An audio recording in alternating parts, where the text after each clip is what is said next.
Hey everyone, this is the Thursday vlog, and it's the new year. We're in 2013, and so life groups are getting ready to start back up next week, and I just want to give you a few things to do in the next week or so and some ideas to think about. The first thing I need you to do is send me the list of people that are in your life groups.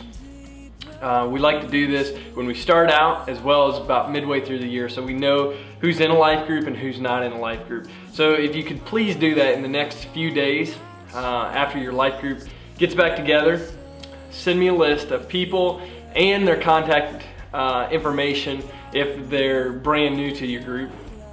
They didn't start out in your group. So that's the number one thing. Second thing is, I need you to also send me where your group is serving and what you are doing at the place that you're serving at. And third thing is, we need you to identify the person in your group that you have been mentoring in a closer relationship that could possibly launch out a new group in 2013. So the things to think about are the idea of multiplication in 2013. We've set it as a goal for all of our groups to multiply in 2013.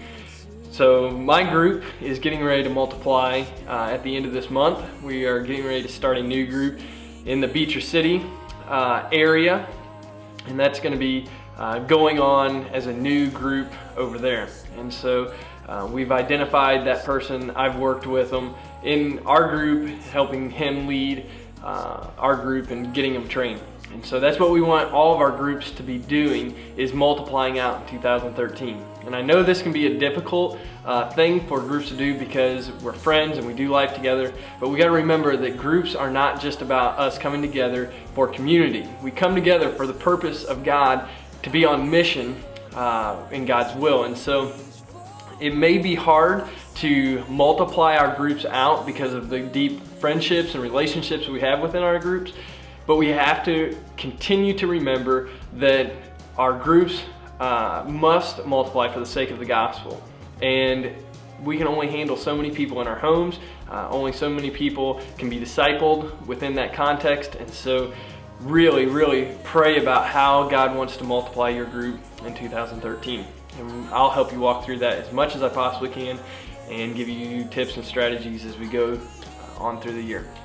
So that's something to be really thinking about. The other thing is forming your group now that you've been together for several months, is what is next for your group. We're getting ready to jump back in Ephesians, talking about parenting and things like that. I really encourage you to follow along with our sermon series that we're doing on Sunday morning.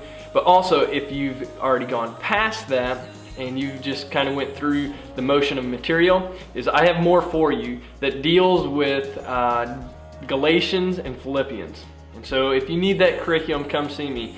If you're kind of stuck and not sure where your group next step is, contact me and let's talk about the next step for your group. We can go to lunch, we can have a phone conversation, whatever we need to do to figure out what the next step is for your group. So I need names of people in your group, where you're serving, what you're doing, and the name of the people or person that could be potential multipliers in your group, and then what is our next step as our group, and identifying that and be thinking through that for the multiplication. So, hey, this has been the Thursday vlog.